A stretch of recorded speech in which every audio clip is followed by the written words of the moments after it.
بسم الله الرحمن الرحيم الحمد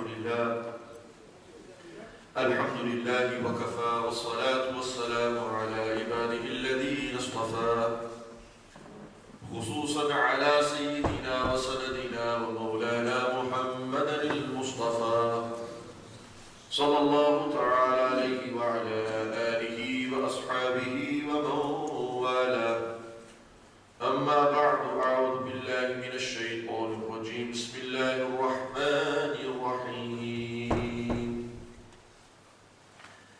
قال الله تبارك وتعالى في القرآن المجيد والفرقان الحميد: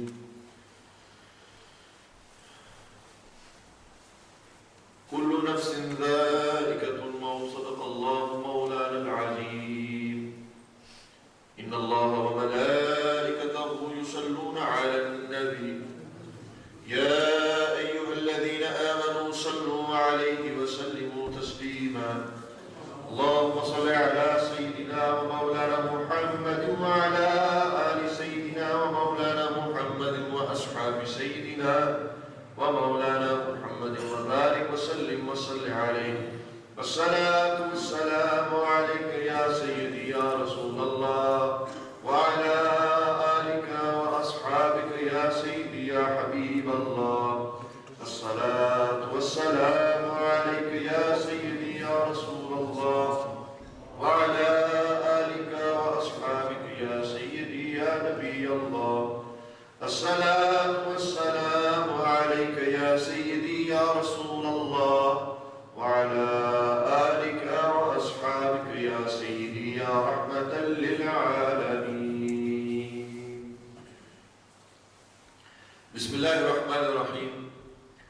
After praising Allah subhanahu wa ta'ala Jalla Jalaluhu wa Amma Walahu, and after sending infinite salutations and blessings upon our liege Lord, our noble Master, our beloved, the peace and serenity to our hearts, Sayyidina Muhammad Rasulullah sallallahu ta'ala alayhi wa ala alihi wa ashabihi wa sallam.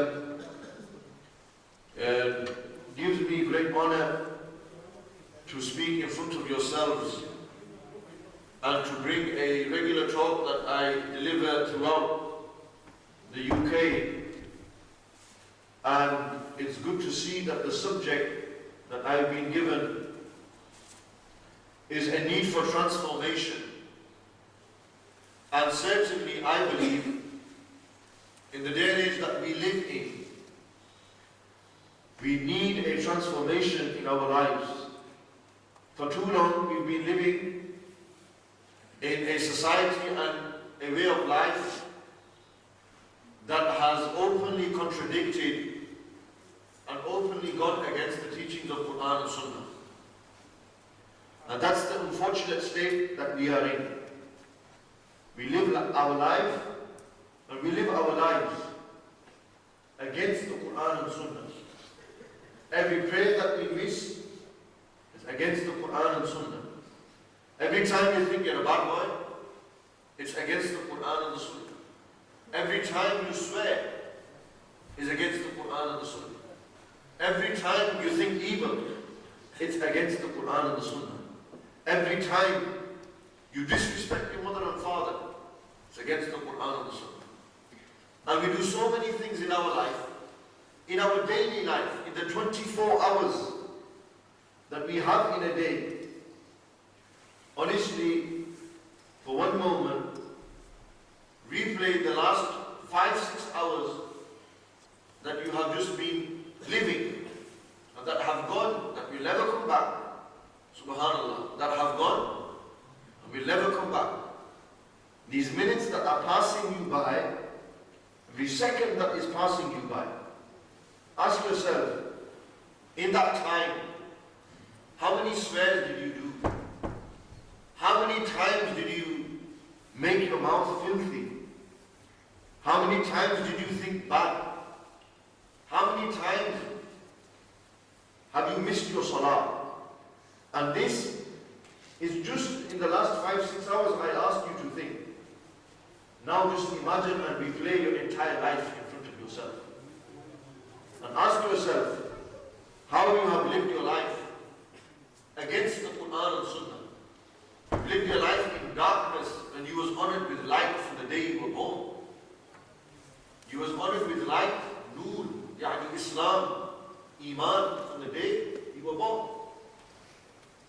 despite that, being born a Muslim, and you came into this dunya, the adhan being read into your ear, and you growing up in a Muslim household, your mother and father are Muslims. Despite all this, we have struggled, we are struggling, and in some cases we have completely failed.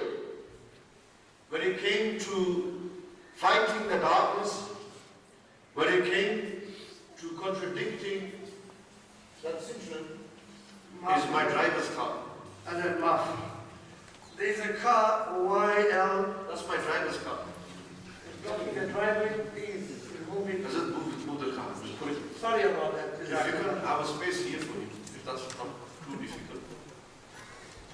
That's my driver's car. Sorry. Look, even that's wrong. You shouldn't be parking in front of people's cars. But I have to get out, so it's not my fault. We don't care what you do.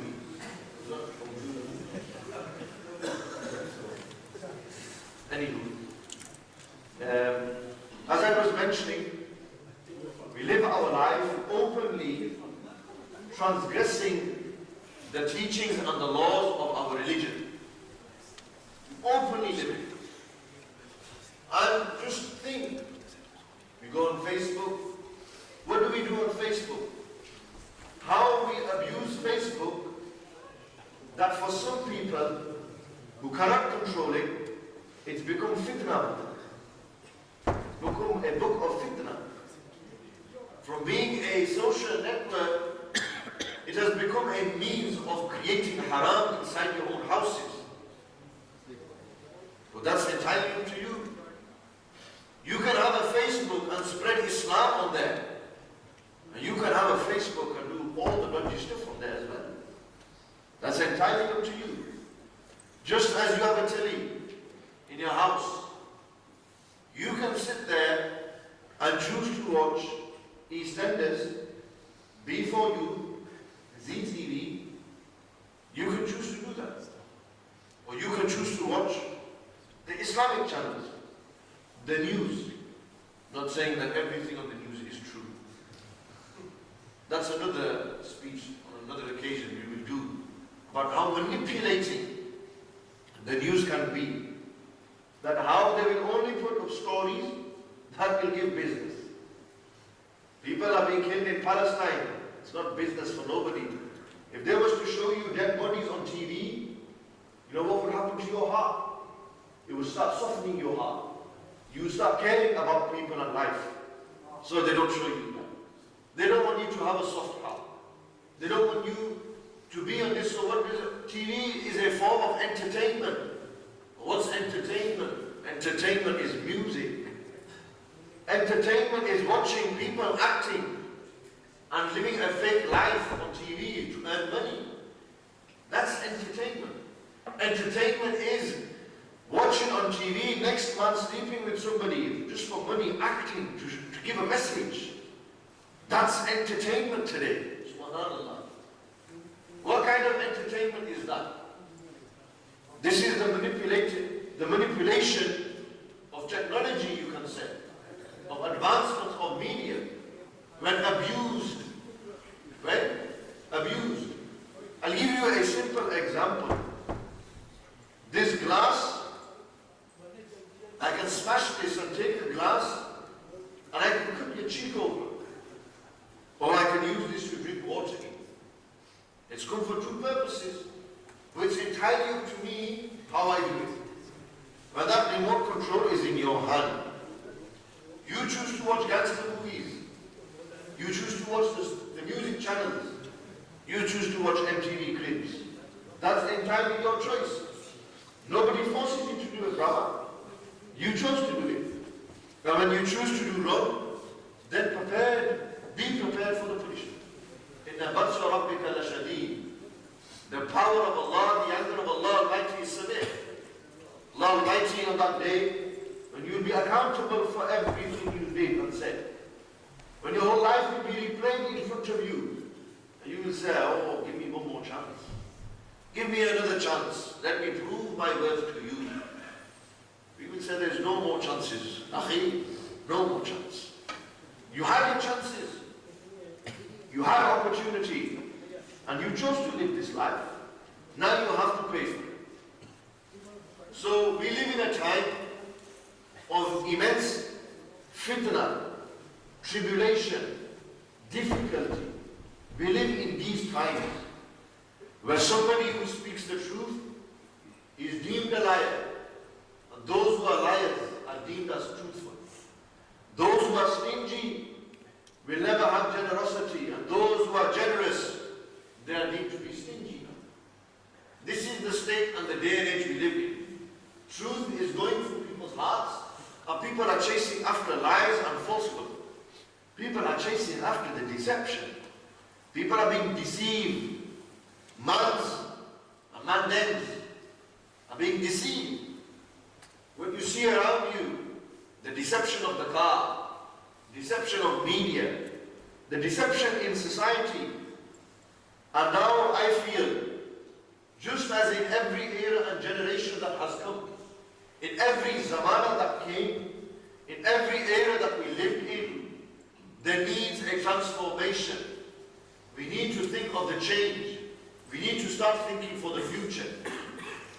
Whenever difficulties arise in times of need, Allah subhanahu wa ta'ala always selected individuals to make that transformation, continue the traditional teachings, but according to the times that we live in. That transformation is needed now. Why? For example, Ala Hazrat Azim al-Barkat, Mujaddid al-Dino Billah, Imam Shah Ahmad Rada Khan, alayhi rahmatu wa ridwan. They were the Mujaddid, the reviver of the century that has gone. And they are currently the Mujaddid, I feel, because there is nobody who can replace this great Imam. There is nobody who can even equate to the work of this great Imam. Again, the life of this great Imam Ahmad Rada Khan, alayhi rahmatu wa ridwan, is another discussion and topic for another occasion. I can go and delve into this one. My topic is transformation. Take Ala Hazrat as an example, who came in a time of fitna, tribulation and test. And the test of his time was people were spreading false lies.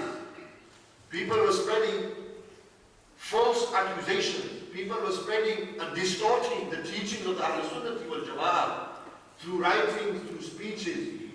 And to maintain and to preserve the teachings of our deen, the teachings of Ahlul Sunnah wal Jama'ah, in the Indian subcontinent, Allah subhanahu wa ta'ala selected Imam Ahmad Rada Khan alayhi rahmatu wa ridwan.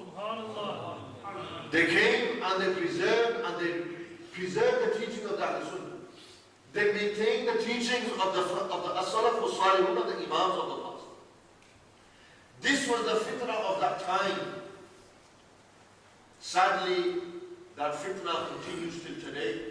You find in Rochdale, and you find in every other city where there is a Muslim population, even non-Muslim population, you will have people who follow the false ideologies, the deviant ideologies, the misguided ideologies. Everywhere. This existed in Rasulullah's time, Dhul Khawasra ad-Dini. If Dhul Khawasra existed, who disrespected Nabi alayhi salam, then brothers and sisters, we live in a time when we have the very same people that live amongst us. Not saying everyone is, but we live in this time. This was the fitna of that time.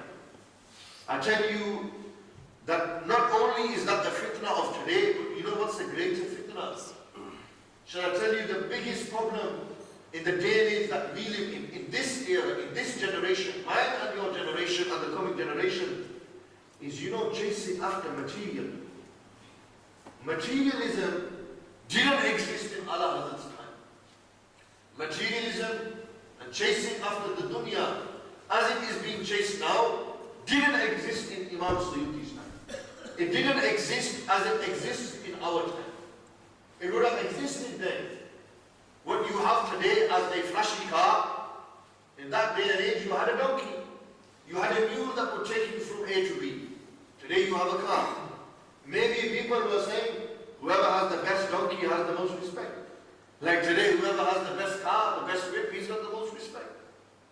So there was materialism, but according to its own time, how it was. But media definitely did not exist then. Mobiles, telephones did not exist then. Radios did not exist then. Televisions did not exist then. Facebook, internet, the World Wide Web, it didn't exist in that time. These are problems and situations that we are facing. Now let me tell you something clear. I am not munkir of the TV.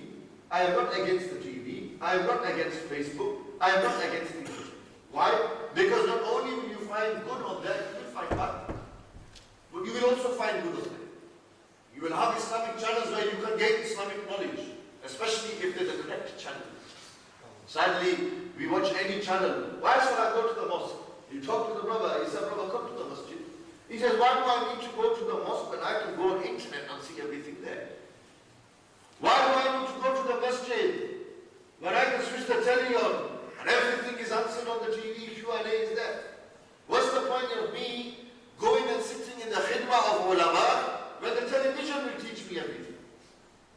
Do you see how time has changed? Qibla Imam Sahib mentioned a beautiful hadith that when an individual sets out to travel in pursuit of sacred knowledge, that every single creation of Allah Almighty does istighfar for him. Even the fish in the sea do istighfar. Even the ants in the earth, those who are tulaba'ul ilm, the students of knowledge, those who sacrifice everything, their mother and father, they sacrifice the mal and dawlat, they sacrifice the desires and shahwat, they sacrifice everything for what? Seeking sacred knowledge to guide themselves and those who will come after, solely for the pleasure of Allah subhanahu wa ta'ala. So these people, Allah subhanahu wa ta'ala says, Allah Almighty asks the angels, there are angels who lay down the wings underneath the feet of these people, and these people are taken to their destinations to seek their knowledge. These are those people who are students of knowledge. Today, knowledge is at the fingertip. Google, Sheikh Google Sahib. Sheikh Google Sahib, he gives you everything. You don't need nobody else. Where are those traditional ways of learning Islam gone? Where are those youngsters sitting who want to grow up to become the next Sunni of our time? Where are those youngsters who want to grow up to become the next Ala Hazrat Azimul Bardik? Where is the next Imam Qurtubi going to come from? Where is the next Imam Hussain? The one who had power, the one who was fearless, had no fear of anyone, wanted to do the difa of Rasulullah's deen. Where are these people gone? Where are the young children who want these individuals as their aspiration? And today you ask a young lad, brother, tell me, who's your role model? Who do you look up to? Who do you want to be? And you know what he says? He says, Imam Sahib, I want to be like Wayne Rooney. I want to be like David Beckham and Cristiano Ronaldo. I want to be like Lionel Messi. Imam Sahib, I want to be like Drake and Loki. Imam Sahib, you ask the sister, what do you want to be? And the sister replies, Angelina Jolie. See the rhyming of that, it all goes. Lingo. This is what they respond to you. What do you want to do? What do you want to do with your life? Bro, I want to chill out. I want to enjoy life. I want to do mazah in this dunya. I want to get everything here. Is that what you were created for? So you buzz here. What about paradise? Have you forgotten about Jannah? Such a place that even the eye cannot even see, has never seen. The mind cannot even imagine. The ears have not even heard.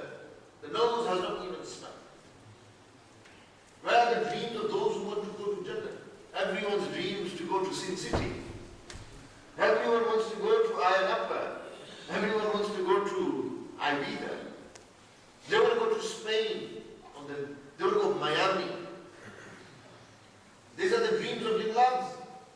They grow up idolizing footballers, idolizing musicians and singers, rap stars, pop stars. This is what you idolize. They grow up idolizing and worshipping cars. They grow up chasing after materialism. Materialism is the fastest growing religion in the world, I tell you. People are chasing after money. He grows up, he says, Imam Sahib, I've got to be rich. I've got to be rich. Yeah, I've got to earn money. Mal, mal, mal. People depend more on money than they do on Rabbi Zul Jalal. People think money is going to give them everything. People think money will give them eternalness. In the Quran, Allah subhanahu wa ta'ala said, الَّذِينَ جَمَعَ مَالًا وَعَدَّدًا. They are those people, جَمَعَ مَالًا وَعَدَّدًا. They gather their money, وَعَدَّدًا. They start counting it. يَحْسَبُوا أَنَّ مَالَهُ أَخْرَدًا. And they think their mal and dawlat, their money is going to give them eternalness. They think their money will give them a good house. They think money will give them sukoon. Today look at how people chasing after mal and dawlat and dunya. When there was no currency, nothing, that everyone was fine. There was no bimari and no fitna. Nabi alayhi salatu salam said, Inna li kulli ummatin fitna wa fitnatu ummati al-mal. Nabi alayhi salam said, every nation that came, they had a test and tribulation. They had a fitna that they faced. And you know the test of my ummah, the fitna of my ummah is mal and dawla. People chasing after money. People will fight and compete with one another. If somebody in Dubai has built a building, then those who are in Makkah will say they have to build a building higher than that. If somebody in Makkah has built it in China, he says I have to build one higher than that. If somebody has a nice house, he has to have kit his house out more than the next man has. Today, look at the competition even just in your biladri, in your family, in your house. If one chacha has built a house in Pakistan, the other one says, I've got to build a house. No, there's no respect there, bro. No respect. Nobody's going to respect me. If I don't have money, if I don't wear flashy clothes today, young lads are growing up dreaming of wearing primani.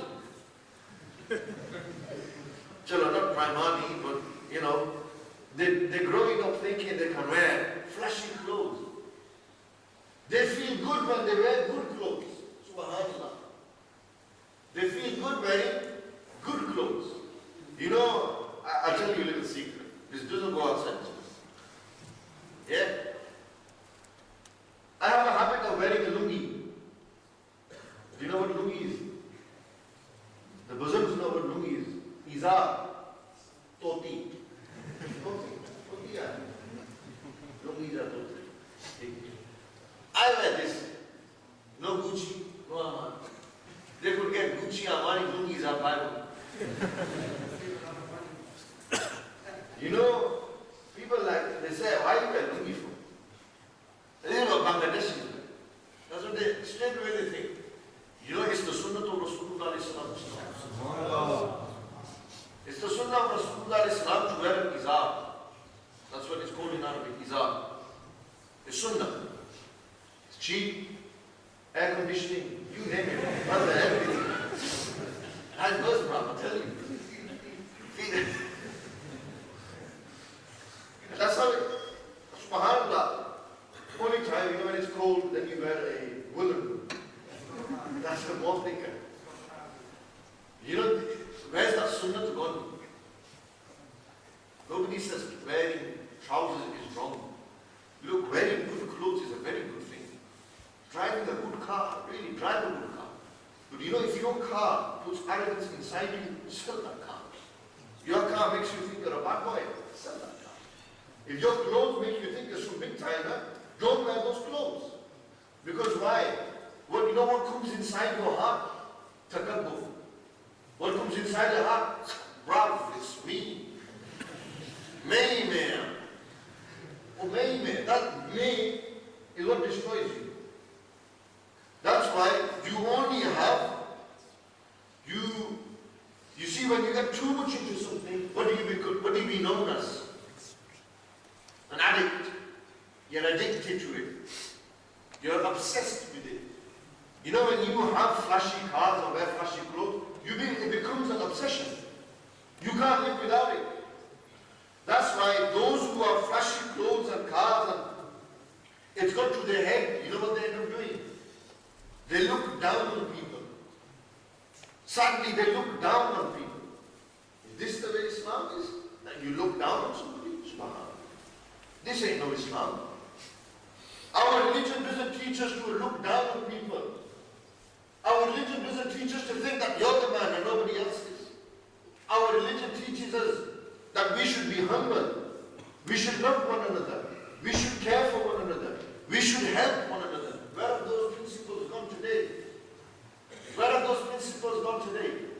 In one community, look at the state. Never mind community, go into a house. Look at the state of our houses. Brothers will not talk to brothers. Father will not talk to son. Daughter will not talk to mother. Father will say, Putter in namaz. Putter says, who are you to tell me? This is the state in our houses. This is the state that, this is what's happening in your house. Kam as kam, illa masha'Allah. Most houses, you will have somebody who is on drugs. You will have somebody who is experiencing haram relationship. Illa masha'Allah. Not every case. Look at it. Look at how it's increasing. What was not a Western, what's a Western my ideology of free mixing and going out, it's coming into our own houses. Do you want to know how low our state has gone? Just assess your Imam on the day of a wedding. You will see how much Iman somebody has on a wedding day. The sister that wears hijab all the time, on the wedding day the hijab goes off. The brother that has a beard for wedding, he trims his beard down so he looks kushti. He has to look the part. This is the state. Weddings today, free mixed weddings. This is the state of our Muslims today. Men will sit with women, women will sit with men. Cousin brothers will openly talk to cousin sisters. To exchange numbers. This is what's happening. And then you say, why? There's no barakat left in my house. Putter, sudhar. He is not on the deen. Imam Sahib, kuch karo na. Do something, Imam Sahib. Why don't you go back to your basics? Why do you want to change in your life? Tell me what's stopping you from changing. Give me a valid justification of what is stopping you from changing to the deen. There's not a single valid justification you can have. Why? You will only give me a justification of something that is greater than the thing that I'm asking you of.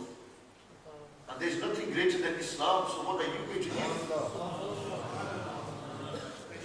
If I asked you and you debated and said, this is my excuse, Imam Sahib, so you're telling me that is more important than your religion? Nobody will say that. Even the weakest of weak imams, he will not say that. Why? Because he has enough for his religion. Deep down he's a Muslim. But what if deep down the man's completely lost in darkness? Man can't even see what's right and wrong. This is the state that we have got ourselves into. And these are just a few examples that I mentioned to you. Just a few.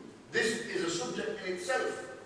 The state of our Muslim youth today, our households today, the Muslim, look at the state. Look at the state of Afghanistan and Pakistan.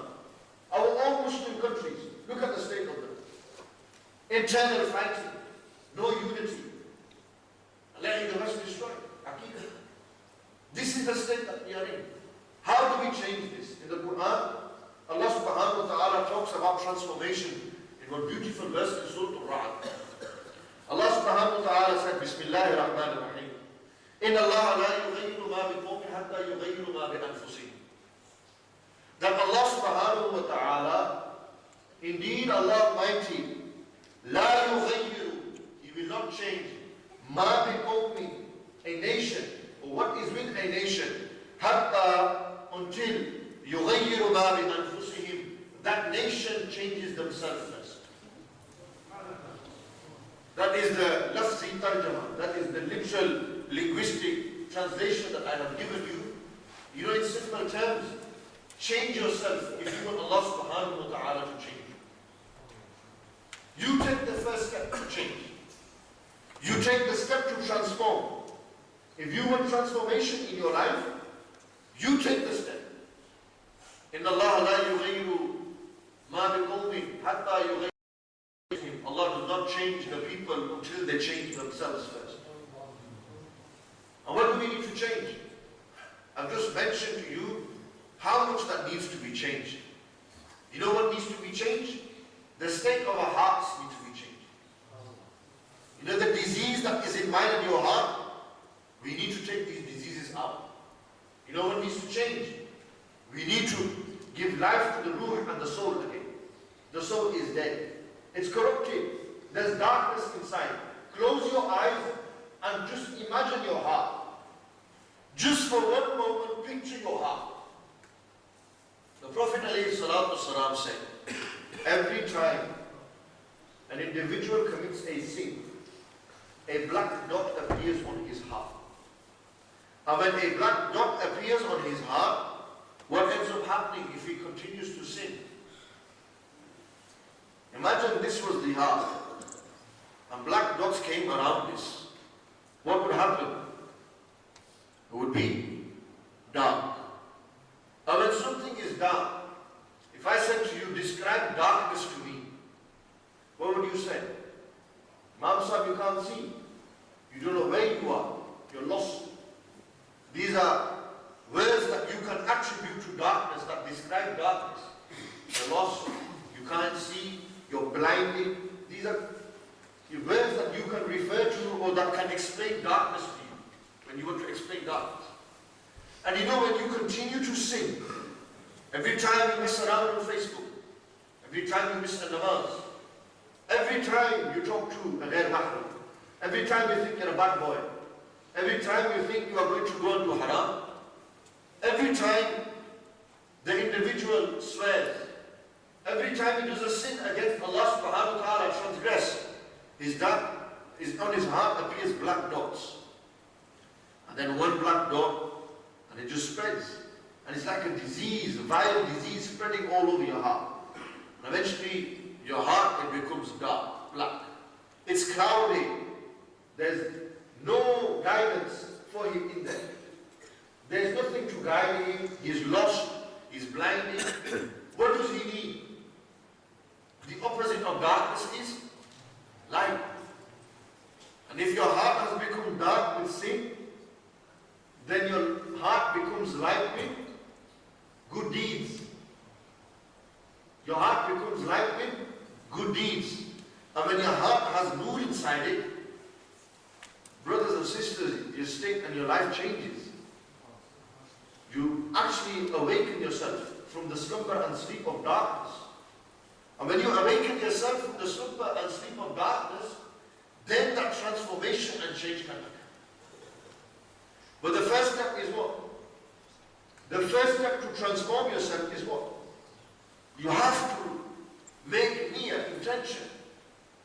You've got to intend to change. And you've got to want to change. For too long, months have been living in this state and this way of life. This is how people live. For too long we've been living like this. Tell me, how long are you going to continue to live your life against Allah subhanahu wa ta'ala? How long?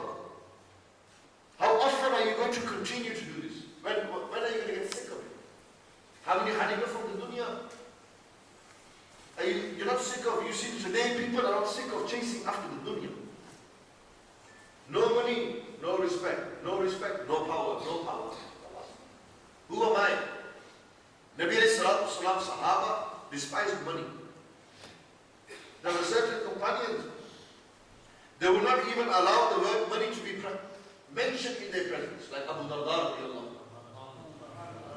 You see, money again is such a ni'mah from Allah subhanahu wa ta'ala that when used correctly, you can purchase Jannah. And when used incorrectly, it can be a means towards the hellfire. And I will give you an example. Fir'aun's mal and dawlat gave him ghurur and aqab, gave him takabbur. Pharaoh, his money, it got to his head, made him think he was powerful. When he became powerful, that took him to such a level that he claimed to be God. He said he thought it was big time. He thought he had everything. It got to his head and gone. Man was lost. There was nothing left for him. Quran, Allah said, I preserved Fir'aun's body for you to see. Now there is a lesson in this man's life. A man who lived his entire life against Quran and Sunnah, against the Sharia of Hazrat Musa alayhi salam, man who chased after money, thought he was powerful. This is one example of somebody who had mal and dawla, what it did to him, when he was abused. And then you had, on the other hand, men like Hazrat Usman, radiyallahu ta'ala. Hazrat Usman was the richest of his time. Today you find big millionaires. Hazrat Usman was a billionaire of that time. Hazrat Usman had mal and dawlat coming from everywhere. You know this Hazrat Usman radiyallahu ta'ala, he had so much money that at times when Rasulullah sallallahu alaihi wasallam said, Jayshul Usra, the people of Usra need help, who is going to help them? And Hazrat Usman stood up and said, Ya Rasulullah sallallahu alayhi wasallam, I have 300 camels with its saddles. I have 100 camels with its saddles. Everything. And I give it to these people to help. Nabi alayhi salatu wasalam asked again, okay, who is going to sacrifice what they love the most? Mal and dawlat, money. Who's going to sacrifice them for the poor people? And Hazrat Usman again stood up and said, Ya Rasulullah, I give 200 more camels. Nabi alayhi salatu wasalam, again, he was like an auction. Who is going to give? Who is going to help these people? Nobody. And Hazrat Usman stood up and said, Ya Rasulullah, I give 300 more camels with saddle. When Hazrat Usman did this, Nabi alayhi salam looked at Hazrat Usman and said, Oh Usman, after today you don't have to do anything. You know, Hazrat Abu Hurairah radiyallahu anhu in Tarikh al-Khulafa of Imam Suyuti rahmatullah alayhi, Hazrat Abu Hurairah radiyallahu ta'ala said, that this Hazrat Usman, on 2 occasions I witnessed him purchasing Jannat from Rasulullah. I witnessed him purchasing paradise from Rasulullah sallallahu alaihi wasallam. On one occasion it was Jayshul Usra, and on another occasion Nabi alayhi salatu wasalam, it was Bi'rul Ruma. When they needed a well. Maulana Shabir Sahib is here. Assalamu alaikum. Aage. So this is the maqam of Hazrat Usman, and he had mal and dawlat. He had money, but what did he do? He sacrificed all this for the sake of Allah and His Rasul sallallahu alaihi wasallam, and Allah Almighty and His Rasul in return gave them Jannah. You have money today in untold amounts. Seriously, you know you have something called your savings. You know, committee. You understand committee.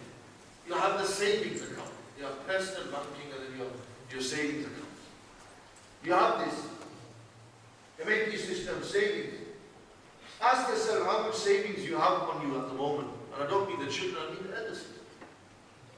SubhanAllah, imagine you save all of this and boom, death comes upon you. Then what? All that mehnat, all that effort to gather this money, and in the end what happened? He died. SubhanAllah. All that chasing after the dunya, gathering the mal and dollar, thinking of your future, which is good, positive thinking. It got to his head so much that he thought, that's it. Chase after the dollar and dime, dollar and dime, dollar and dime. What happened in the end? He died. Where's that money gone? Nabi alayhi salatu wasalam said, there are 3 things that will follow you to your grave. There are 3 things that will follow you to your grave. 1 will stay and 2 will go. The 3 things are, your family will follow you to your grave, your finances, mal and dawlat will follow you to your grave, and your a'mal, your good deeds will follow you to your grave. 2 of them will go and 1 will stay. Nabi Islam says your good deeds and bad deeds, your a'mal, your actions, they will stay with you in your grave. But you know the family that carried your dead body and buried you 6 feet under, then prayed over you, they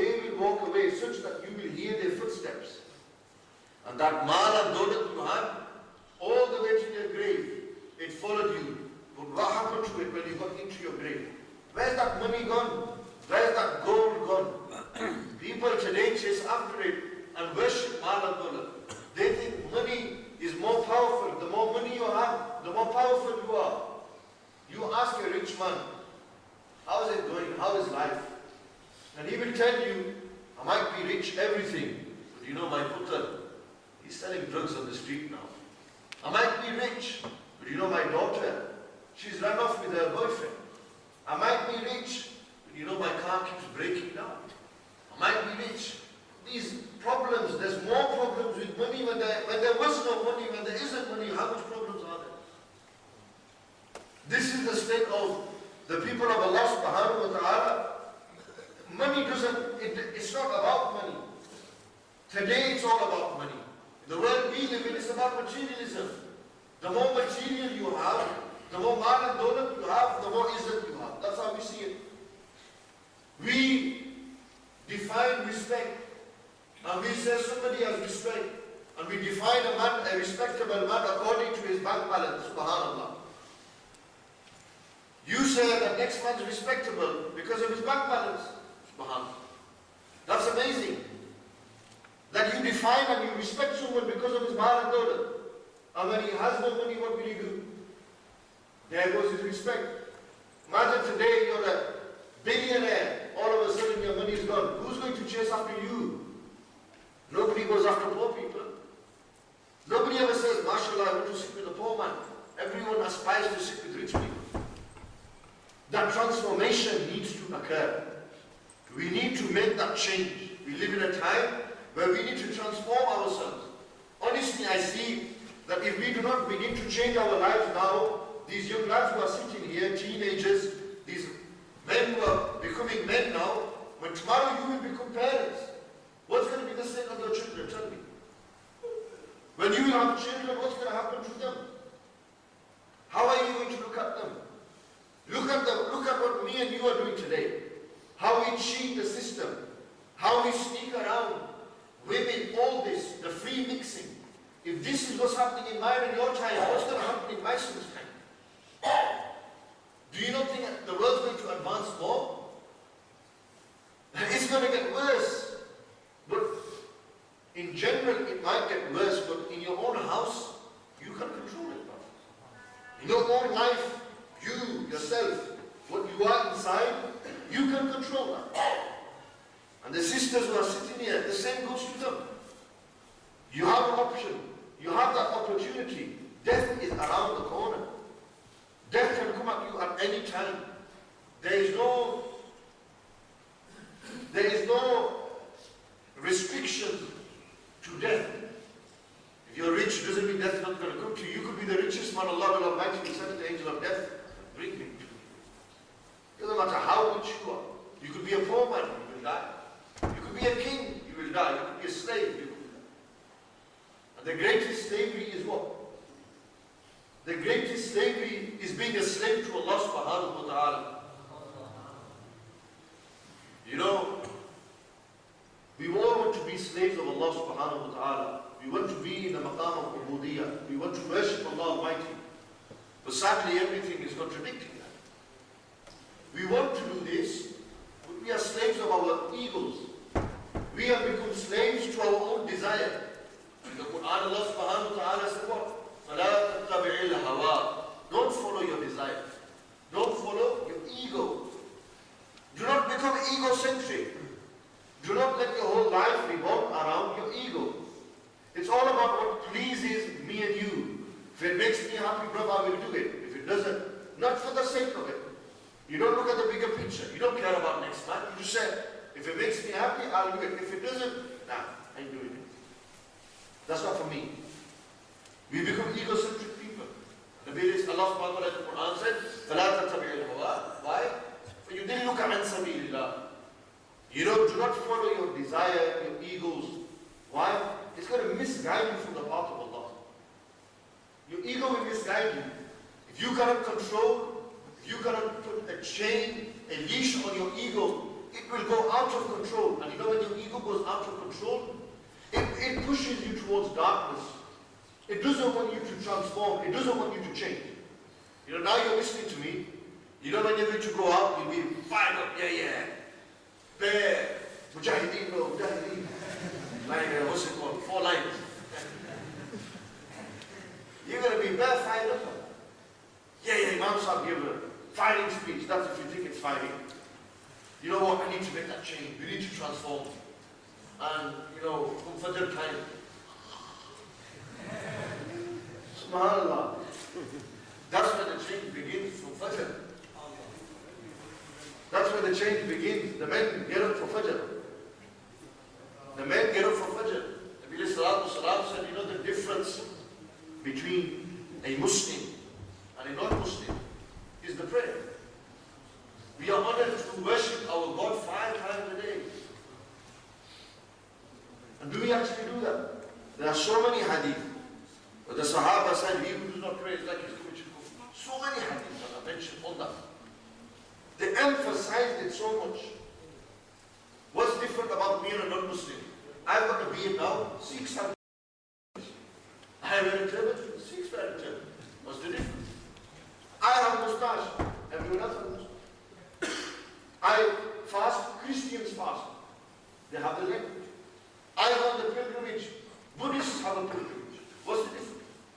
You know, we pray 5 times a day. There is no religion that prays 5 times a day. And it does not have the strict rulings and the way that we do it, that format. Our religion has that. We are honored with that. Become prime on your prayer. Become firm on your prayer. You know, to weaken you, you know what they said? They said if you want to weaken the Muslims, then you know at Fajr time, don't let them pray. Don't let them pray. As long as they don't pray Fajr, the Muslims will be weak.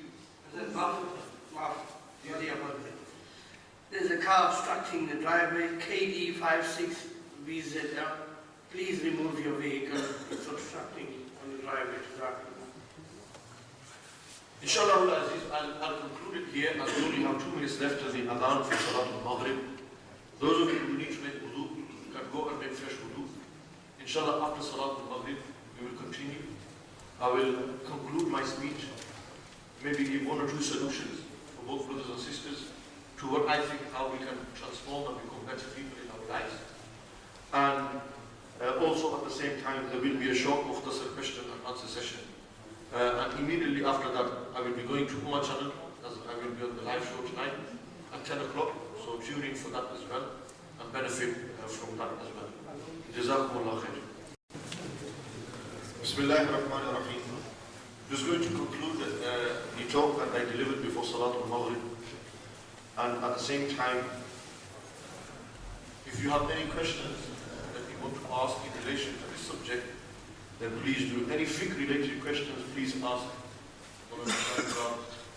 Mashabir Sahib, the learned jurists here, far more learned than myself.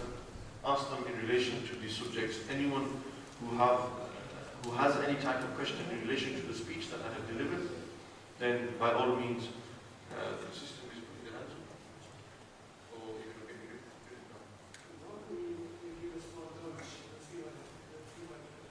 If it depends, those of you who have questions, keep them in your mind and then jot them down, inshallah, send them forward. Bismillahirrahmanirrahim. Allahumma salli ala Sayyidina Mawlana Muhammadin wa ala ali Sayyidina Mawlana Muhammadin wa barik wa salli alayhi. I was mentioning in relation to transformation that we need to try and to adhere towards transforming ourselves, in my terms, ASAP, as soon as possible. Because if we continue like this, then if today the state of our household is such that I mentioned before, then tomorrow our household will be, what state will they be in? If there is so much advancement now.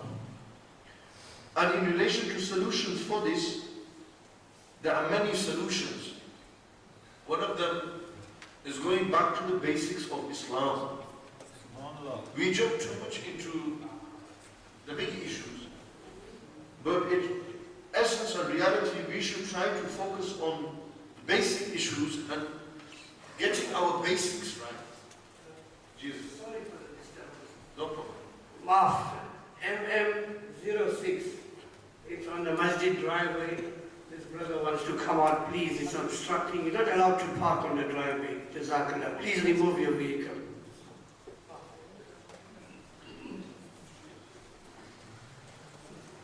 Where was it?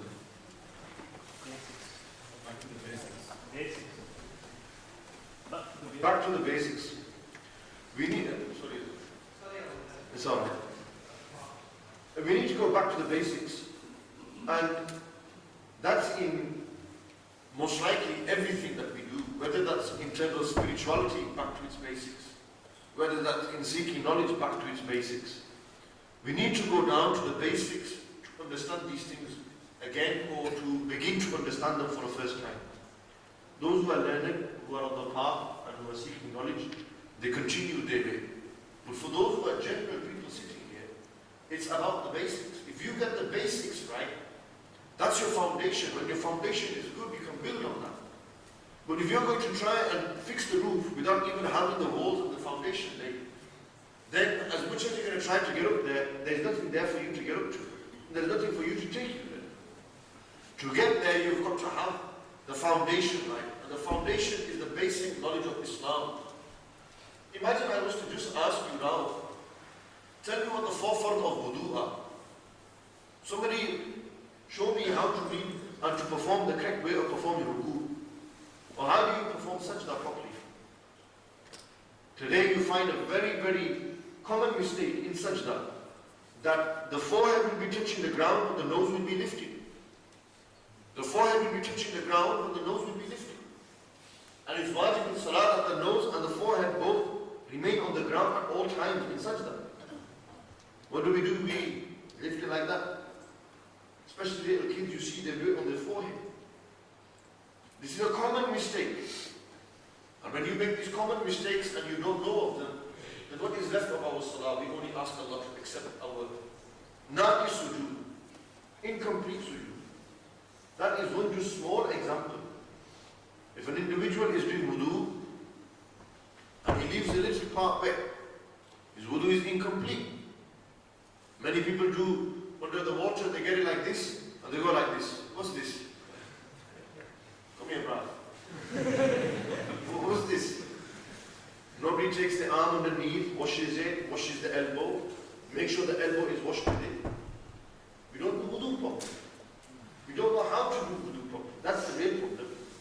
Whatever little we were talking to the Masjid, Imam Sahib, you came, bas, Quran puri re, Nazra Quran par ke, chale gaye. Oh, theek hai. That's the mentality of our parents. They say, the Quran par gaya, my son has read the Quran, but he's good, he's fine now. Does he know how to touch the Quran? Does he know the adab of the Quran? Does he know how to recite the Quran in its correct manner? وَرَتِّلِ الْقُرْآنَ تَرْتِيلًا. Sayyidina Ali karamallahu wajhahu al-kareem. They used to say, what does it mean tartila? وَرَتِّلِ الْقُرْآنَ تَرْتِيلًا. Recite the Quran with tajweed. The makhrij, the correct pronunciation. How many of us want our children to recite the Quran? And there's many flaws for why this is not happening. Our education systems are backward. Our education systems have not been updated. We don't teach what we need to teach.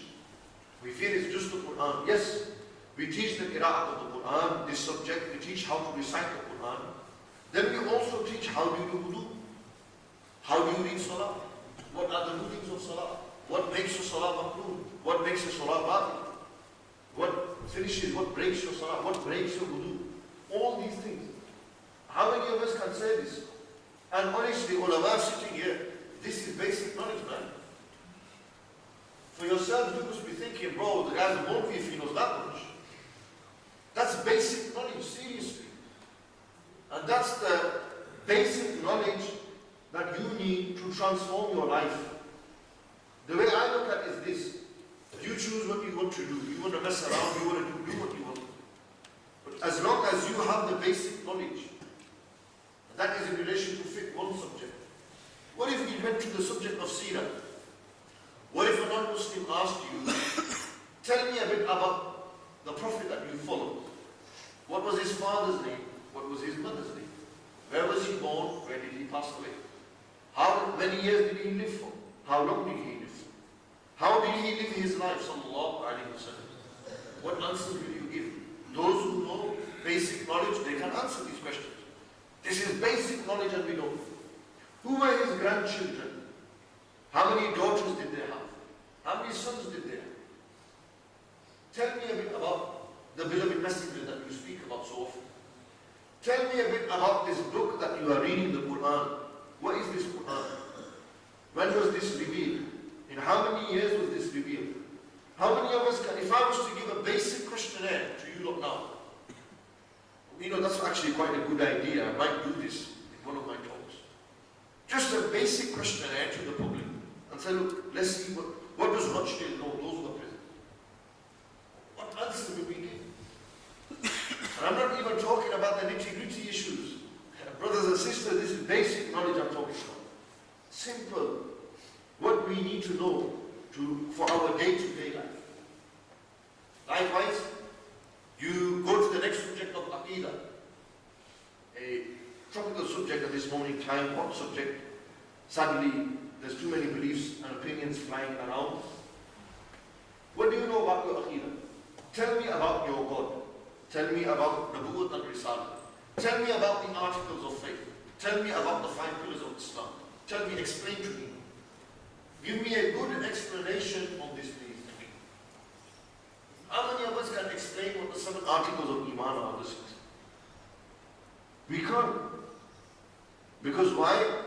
Our mentality is not, I said to learn about this stuff. Our mentality is, Putter has read the Quran, Subhanallah, Putter has read the Quran. How many times? 3 times he read the Quran. Reading the Quran, reading one letter of the Quran, you get 10 good deeds for that. Just one letter. So he's got his good deeds, alhamdulillah. He's got good deeds. But you know the difference between somebody who reads the Quran and somebody who understands the Quran? There's a big difference between the two. Just reciting the Quran, I could say, Qari Sahib, could you recite the Quran? Qari Sahib, explain to me what you've read. Imam Sahib, I don't know. Then I could get Maulana Shabir Sahib, Maulana Irfan Sahib, Maulana Shahid Sahib and say, now you don't explain to them. That's the difference between them and normal Qari. Today, Qurra have a greater maqam than ulama. Qurra are more renowned and respected than ulama. Those who read Naat of Rasulullah sallallahu alaihi wasallam, they have more respect than an alim. They are treated with more luxury than an alim. Not that I'm in need of any luxury or those ulama in need. There was a time people would run to the mahfiz of Imam Malik rahmatullah. Today we run towards the Naat mahfiz. I'm not mocking of this. I am a big believer of Naat. I am 110% in my Naat. I listen to Naat. But what I'm saying is look at the mentality of our people. Look at the state of our people and why is there no change? That transformation will come if you yourself want to transform. Remember in the Quran Allah subhanahu wa ta'ala said, Inna Allah la yughayyiru ma biqawmin hatta yughayyiru ma bi anfusihim. Allah Almighty is not going to change people until they change themselves. You've got to take the step towards the deen. On that note, if you want to seek knowledge, the basic knowledge, then here, Heaven's Keys is a course that is set up by local ulama and brothers in Rochdale to teach you about the basics of your religion, the basics. This course is a needed course in this area, as well as every other area out there. Basic knowledge you get used to. And we should all try to enroll onto courses like this. We should all try to. If somebody was fat, he would go on a diet course because he needs it. I'm telling you, we have become obese in our spirituality. We become lazy in our spirituality. We need to go on a spiritual course. We don't have the knowledge of Islam, we need to go. Enroll on these courses. Study these courses. It's what? Once or twice a week. Once a week. Come on, brother, you've got to have time once a week. That's nothing. That one game of football that you have, put it to one side for 1 week. Change it to another day, another occasion. You know, sisters, they are thirsty to seek knowledge. They are more thirsty than men because men have things to do. Sisters are at home. It's for sisters as well. Speak to your father, get ijaza. Say, look, I want to enroll to this course. There will be segregation, no free mixing, but I will learn my religion. If you educate your wife today, or you educate your daughter today, tomorrow when she will become a mother, she will pass on this knowledge to the children that which she will go. But that's if you think like that. But if your missus to be, or your sister or wife, they smoke, they chill out, they dress immodestly, in decency, there's no decency left, then, what do you expect the daughters to turn out to be? Your granddaughters. You have to think like this.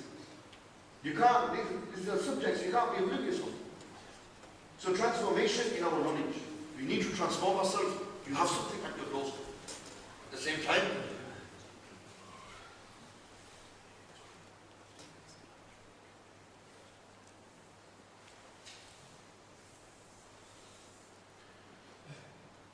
transformation, when it starts with yourself, it starts with your knowledge and stuff like this. At the same time, you need to transform your appearances. You need to now start to look and appear like embodiments of the great companions of the Prophet sallallahu alaihi wasallam. When you transform your appearance, what does that mean? What is immodest and indecent clothing, you put to one side. Tight jeans, low-cut tops, what do you call those trousers hanging off your backside? The new that they have today. This libas that you have, just wear simple jeans, simple top. You're going to wear a Western style clothing. And if doesn't tickle you, then wear the jubba and the lungi like I wear. Wear the jubba and trousers underneath. Look at how modest a jubba is. It covers you from the top to the bottom. Nobody can see. It's not revealing. The same for a sister. There's modesty. When there's modesty in your dress code, it shows you respect yourself. That's what I feel. When you are dressed modestly, people will treat you modestly. Only those who are completely lost, they will not treat you like that. But those who have any kind of sharm or hayat, they will treat you with respect. That clothing that now today is being frowned upon and is being overlooked, at one time that was the golden clothing. That's what brought respect into households. They were dressed up even on wedding days. As I mentioned, on wedding days is what you see. Wedding days, modest clothing. Where are Islamic ways of getting married? Islamic marriage, but the actual whole process, the whole system of marriage, where is that?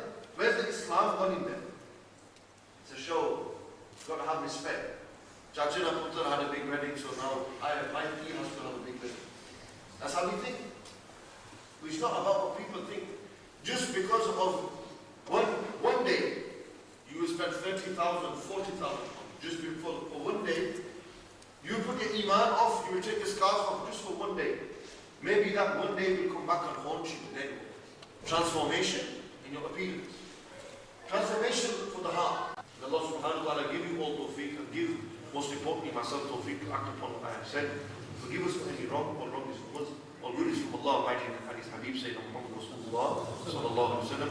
Keep attending the masajid. Be in link with Qibla Maulana Imam Shahid Sahib. Imam Sahib seems like on the level type person. He's giving me that look now. Go on your time, man. Jazakallah khair for inviting me. Inshallah, we will hopefully see you soon. Allah give credit to the brothers who arranged this, Brother Sajid, who, mashallah, follows me around. He's always there, but he's got me, alhamdulillah. So Allah bless you all. Keep me in your du'as as well. Jazakallah khair. Assalamu alaikum.